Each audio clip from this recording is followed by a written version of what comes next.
Good afternoon, my fellow brethren. We thank God for today. God is always with us and we continue to be with us. Almighty God has been protecting us for severe, especially during the time of this coronavirus. Father, I've been there doing so many things for us. I give you glory, I give you honor, I give you adoration. Glory be to God Almighty. But today, we'll be discussing about what heaven like. What is heaven like? What is heaven like? So we want to know more about heaven today. May God be going to be with us. Since last week we have been discussing about what is the New Jerusalem? What is the significance of the 12th gate in Revelation 21? What does Revelation chapter 12 mean? Now today we'll be talking about what is heaven like. We want to know more about heaven. God will continue to guide us and protect us. All my people over there, please share this video. As we are going on live, may God continue to bless each one of you in the mighty name of Jesus. So, my name is Moses Olandibekun, as you all know. Today, I will take my text from 2 Corinthians chapter 12, verse 1 to 9. 2 Corinthians chapter 12, verse 1 to 9. We want to know what is heaven like. Now, the text is read from the 2 Corinthians chapter 12, verse 1 to 9. I read, "It is not expedient for me doubtless to glory. I will come to vision and with revelations of the Lord. I knew a man in Christ above 17 years ago. We are in the body, and I cannot tell, or whether out of the body. I cannot tell, God knows. Just and one cut off from the third heaven. And I knew such a man, whether in the body or out of the body. I cannot tell, God knows." Verse 4, "How that he was cut off into the paradise, or at unspeakable words, which is not lawful for a man to utter." Verse 5, I'm reading for 2 Corinthians chapter 12, I'm now on verse 5. "Of such and one will I glory. Yes, of myself I will not glory, but in my infirmities now I forbear, lest any man should think of me above that which I see me to be, or that he heareth of me. Unless I should be exalted above measure through the abundances of the revelations, there was given to me a thorn in the flesh, the messenger of Satan, to buffet me, lest I should be exalted above measure." Verse 8, "For this thing I besought the Lord twice, that it might depart from me. And he said unto me, My grace is sufficient for you, for my strength is made perfect in weakness. Most gladly, therefore, will I either glory in my infirmity, that the power of Christ may rest upon me. Amen. As I said earlier, the topic of today is what is heaven like? Now I just read 2 Corinthians chapter 12 verse 1 to 9. It was Paul talking here and talking about his experience and what God said to him, especially that verse 9. And the Lord said his grace is sufficient for him. Looking at this, the heaven is a real place described in the Bible. The word heaven is found 276 times in the New Testament alone. Scripture refers to 3 heavens. The Apostle Paul was caught up to the 3rd heavens, but he was prohibited from revealing what he experienced there. That's 2 Corinthians chapter 12, verse 1 to 9. So he was explaining what he explained when he was in 3rd heaven. Some God allowed him to say, some God said, no, not yet. Those are the Lord said in Revelation chapter 10. He saw it, he said, one Sunday, he said, what to say? Not yet time for us to say it. John wasn't be able to reveal what he saw in that Revelation 10. So the same thing God is doing to Paul here. He was in 3rd heaven. He saw what he saw. What I give to God, because God gave me the grace as well. When I became a Christian, I used to be a Muslim. I have the grace to see a lot of things. So when people see me, the way I talk or the way I approach things, it had to be different just because I have to be myself. Not with a sweet mouth, but to say what this reality I saw from the Lord point of view. He's our God, he's our King. So if a 3rd heaven exists, there must also be 2 others heaven. The first is mostly frequently referred to in the Old Testament as the sky or the firmament. This is the heaven that contains cloud, the areas that birds fly to. The second heaven is interstellar or outer space, which is the abound of the stars, planets, and other celestial subjects. That can find in Genesis chapter 1, verse 14 to 18. Let's look at Genesis chapter 1, verse 14 to 18. Let's see what the Lord said. Genesis 1, 14 to 18. Let's look. Yeah. And God said, let there be lights in the firmament of the heavens to divide the day from the night, and let them be for a sign, and for seasons, and for days and years, and let them be for light in the firmament of the heavens to give light upon the earth. And it was so. Verse 16, Genesis chapter 1, verse 16, and God made 2 great lights, the greater light to rule the day, and the lesser light to rule the night. And he made the star also. See, that's God for you doing that one.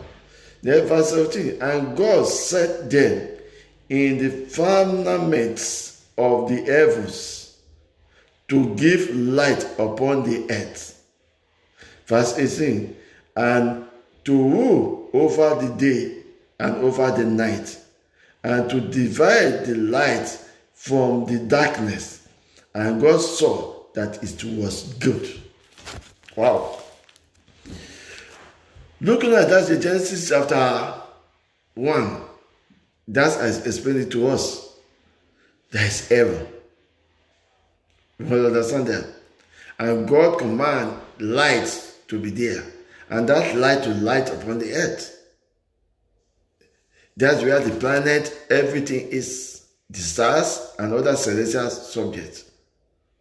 We can. Now the third heaven, the location of which is not revealed, is the dwelling heaven, the dwelling place of God. Because that location was not revealed to us. According to the Bible, is the third heaven. Jesus promised to prepare a place for true Christians in heaven. That's John 14:2. That's a promise of God that in heaven He promised us that He will prepare a place. John 14, verse 2. Yes.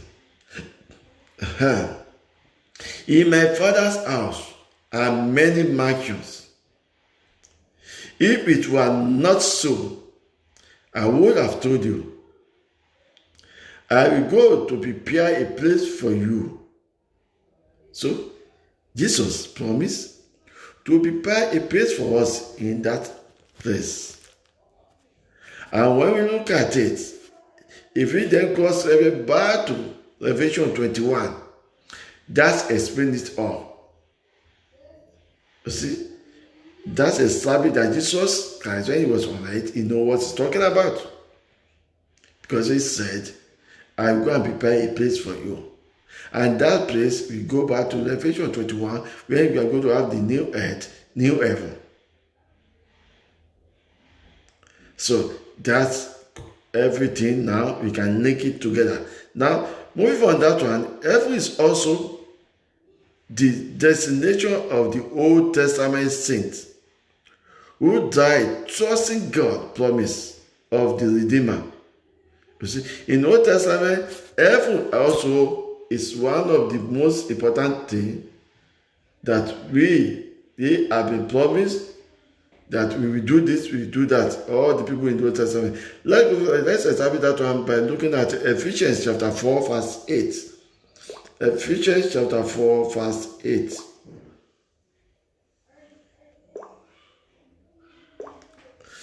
In Ephesians chapter 4, verse 8, it says, herefore, there is laid up for me a crown of righteousness, which the Lord, the righteous judge, shall give me at that day, and not to me only, but unto all them also that love is appearing.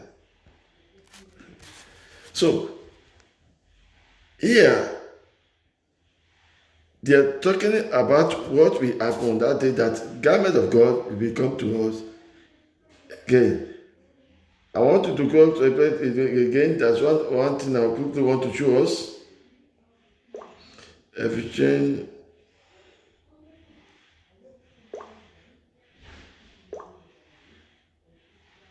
Yes, that's see. Wherefore, he said, when He ascended up on high, He led captivity captive, and gave gifts unto men. Wow. When Jesus Christ ascended on high, on the sky, so it said He led captivity captive.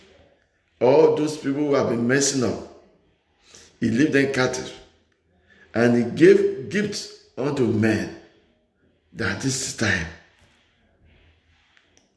You see, that means there is assurance. Everybody, including people in the Old Testament who have a trust in God, they are now, all of them are going to heaven. Wherefore, believe in Christ shall never perish, but have eternal life. John 3:16. If we believe in Christ, yes, you shall not perish, but you have eternal life. Eternal life, that's what we have in Revelation 21. You see, we still have to continue referring to with all this topic to Revelation 21, because that's where everything complete. All the completion is Revelation 21. To know that if anybody who is not in hellfire will be in the paradise in Revelation 21 with the Lord, new heaven, new earth. Where the 12 gates are there, and the name of the apostle and the name of 12 of Israel were being written. And God count us worthy in the mighty name of Jesus. Now, so Apostle John was privileged to see and report on the heavenly city in Revelation 21, 10 to 27. Revelation 21, you see, Apostle John, who wrote the book of Revelation, will be able to give what is clear. What happened? So what happened that fast? Let's look at Revelation 21, verse 10 to 27. Let me recap what John said here. And he cried me. He's talking about how the angels can carry me to another level. It was the spirit. And say he carried me away in the spirit to the great and high mountain, and showed me the great city, the holy Jerusalem, descending out of heaven from God, having the glory of God, and her light was like unto the stone, most precious, even a light jasper stone, clear as crystal. That have also been explained, that place have been also explained in Revelation chapter 4, where they are talking about the elders in heaven, 24 elders are bowing down to God. That have been like that, how the elders are bowing down to God. So that was very close about one to that what happened in that Revelation 21.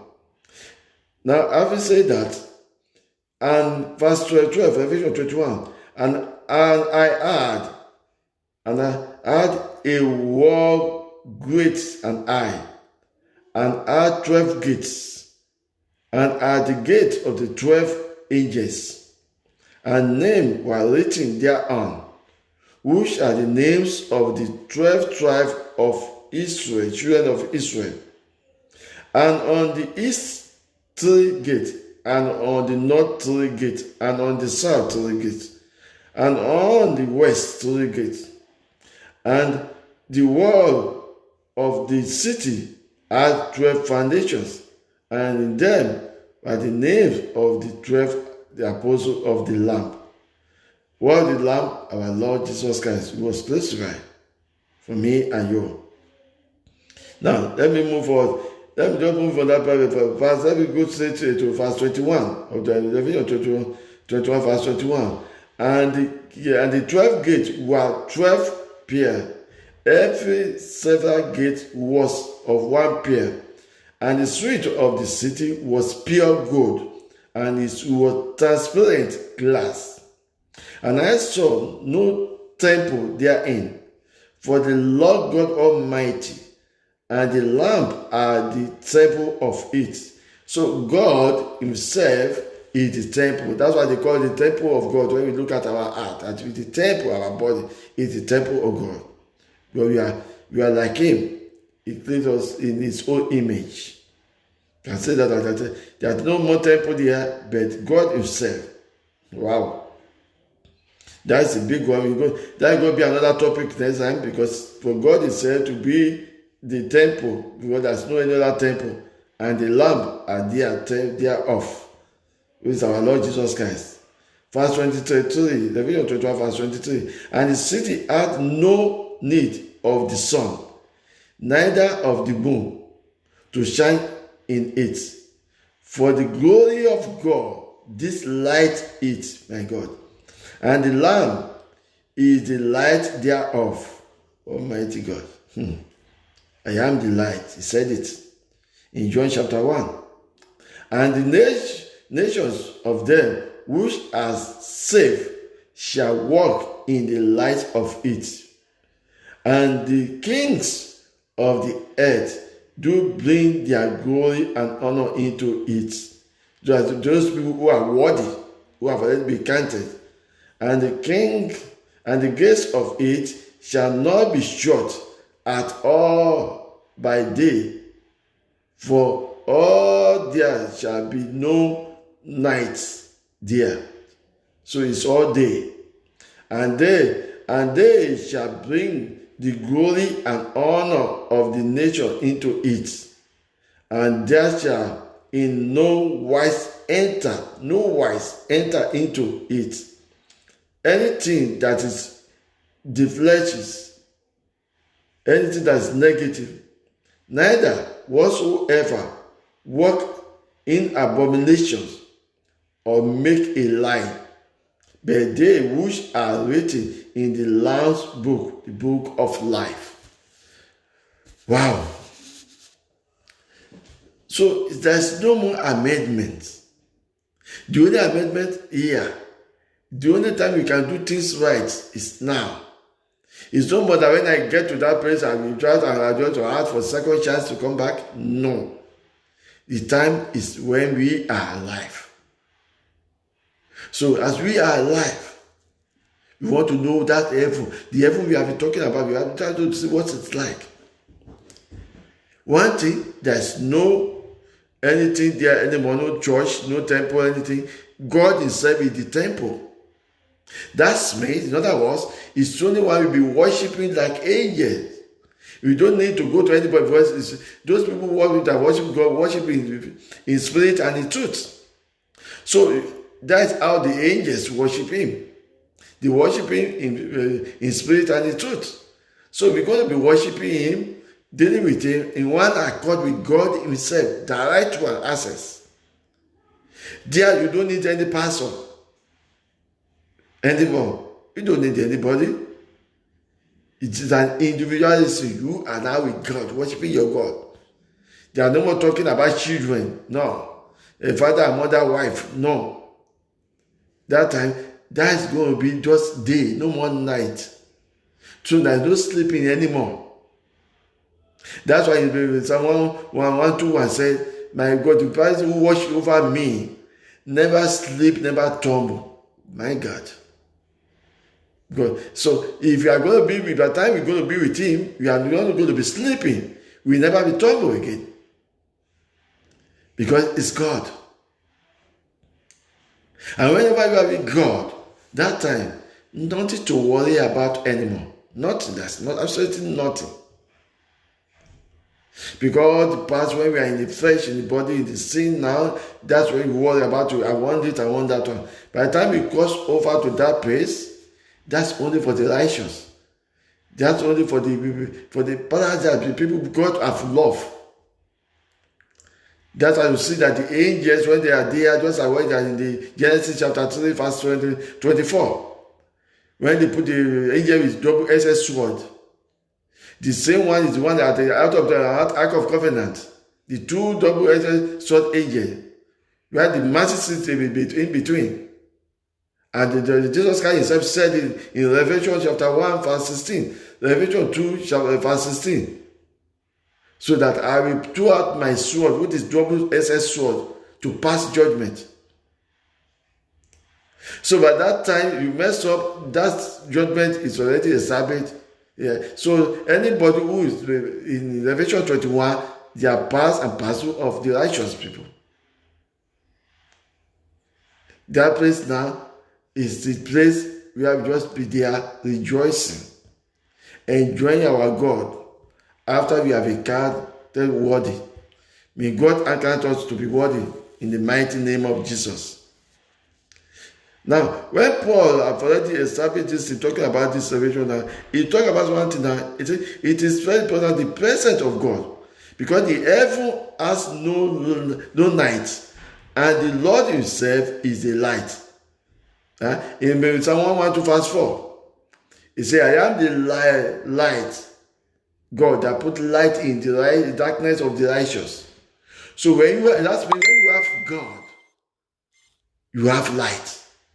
So everything that's darkness in your life, in our life, it disappears.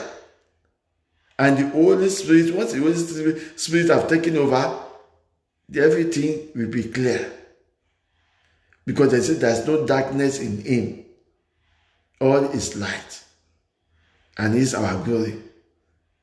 That's why they say in Isaiah chapter 60, he said, arise and shine. Yes, when the time comes, you have walked to one stage. When you are shining, it's not even you. It's God. Holy Spirit that taking over. That's making it shine. When you talk, people listen.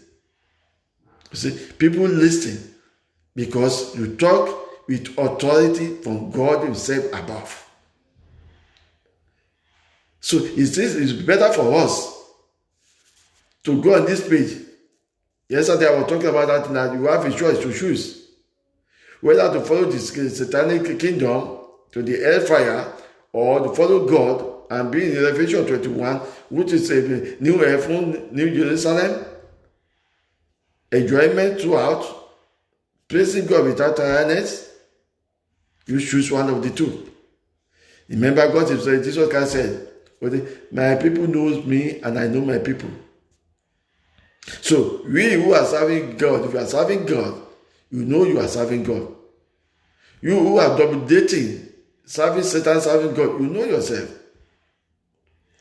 And I always cross reference back to Revelation 12. Revelation 12 is for God people. Revelation 13 is for Satan pastors who have done those fake miracles. And you can see how their judgment are becoming from that Revelation, from Revelation chapter 6 to chapter 18. All throughout is after the judgment will be upon them. Systematically. By the time we get to Revelation chapter 12, we can see the way that Satan himself was thrown down.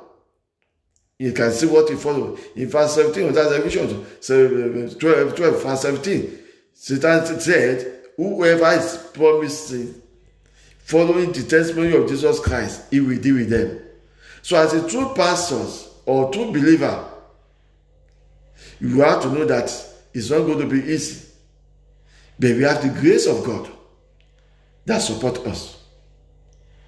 We have the grace of God that will support us. So no matter how we think Satan is waging war against us, we have the advocate here, which is our Father, our Lord Jesus Christ. May God continue to help us and direct us in Jesus' mighty name. Amen. If we have that no more sun, no more moon, there will be no more. When we look at Revelation chapter 12, chapter 22, in Revelation chapter 22, verse 5, Revelation 22, verse 5, it may mention that place that the help of God is continue to be with us. Direct us to the high path. We can't know more than God. Okay. Revelation 22, verse 5, and it said, and there shall be no more light there, and they need no candle, neither light on the sun, for the Lord God give them light, and they shall reign forever and ever. Now you will choose. Do you want to reign with God forever and ever? Or do you want to stay with Satan and be in hellfire? Please choose one before it's too late. And I pray with you, if you can choose God, that will be better for you. Because by the time you choose Satan, he got nothing to offer you. Let us follow God. And if you continue to direct and give us the light. In Jesus' mighty name. So the heaven. Yeah, so let me go back to this one. I love what he's saying here. Verse 1 to 2. Let me look at what he said. He said, the paradise of the Garden of Eden is restored, and the river of the water of life flow freely, and the tree of life is available once again, yielding fruit monthly with leaf that healed the nations. Revelation 22 verse 1 to 2. I read, and he showed me a pure river of water of life, clear as crystal, proceeding out of the throne of God and of the Lamb, and in the middle of the street of it, and on the other side of the river, was there the tree of life, which bear the 12 manner of fruits, and yielded her fruit every month, and the leaf of the tree were for the healing of the nations. Wow. What text do we want? What do we really want from God? Because when you look at it from Genesis up to the Revelation to chapter 22, it continues systematically. Say, this is what will happen. When you mess something, what you're going to get. When you do this, what I'm going to do. So everything that before Jesus Christ came, and he continued to refer back to what he said in the Old Testament until we go back to the book of Revelation and finish everything there. What else? What evidence do we need as human beings that God exists and that he fulfills his promise? What else do we need? But everything these promises are promised from all the way from the Old Testament are being fulfilled when you get to the Revelation or to chapter 22. So we need to wake up, brothers and sisters. We need to wake up. We need to trust God. We need to have good relationship with him. Heaven is a place of no more. There's no to be more tears, no more pain, and no more sorrow. That's Revelation 21 verse 4. When you look at it, there will be no more separation, because death will be quenched. That's Revelation 26. No more death. And the best of things above the heaven is presence of our Lord and Savior. In 1 John chapter 3 verse 2. In 1 John chapter 3 verse 2. We want to see the presence of our Lord. Chapter 3 verse 2. Now, 1 John chapter 3 verse 2 says, Beloved, now are we the sons of God, and does not yet appear where we shall be. But we know that when he shall appear again, our Lord, we shall be like him, and we will see him as he is. So that's it. There's no more sorrow, no more problem. But when he shall appear again, we shall see. We know that in John chapter 1, it says, as soon as we have believed in him, we accept him, we are going to become the sons of God. And that's what they said in 1 John chapter 3, verse 2. That we shall be like him. And in Revelation 21, that's been fulfilled. That we will be part of him. Whatever he's doing, he'll be doing it with us. He directs everything. No more tears. No more problem. We will be face to face with the Lamb of God, who loves us and satisfies himself so that we can enjoy his presence in heaven for eternity. Face to face. No more pastor in between. Just no more father and mother. Face to face, direct. Please, my brothers and sisters, I beg you in the mighty name of Jesus that we should turn to God. Satan cannot offer us anything. Whatever Satan will offer you now is only temporary. I don't know God if you are going to enjoy it. And the time you are even going to use to enjoy is only limited time. and he take it away. Now to say what is for you to throw away all the goodness of God for eternity because of famous or whatever the Satan promised to give to you, and even ask you to be doing ritual. If you use human being, use so many things in order to get money, whatever you eat, everything Solomon said is, he said whatever you eat, that is your own. Eat and drink, even the eating and drinking that is your own, you still go to the toilet and throw it out. So it doesn't worth it.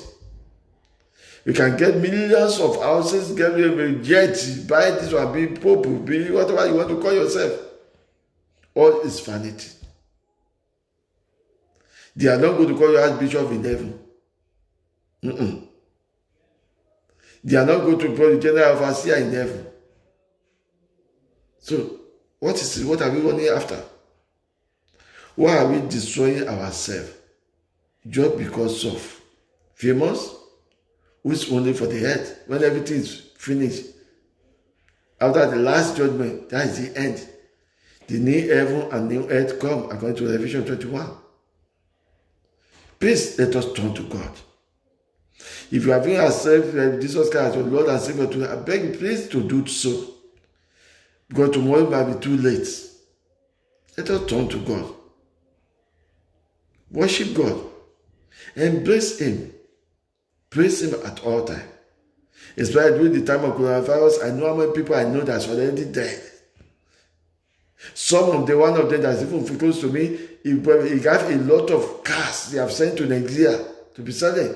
And he doesn't have car in Nigeria, you have up to 24 cars.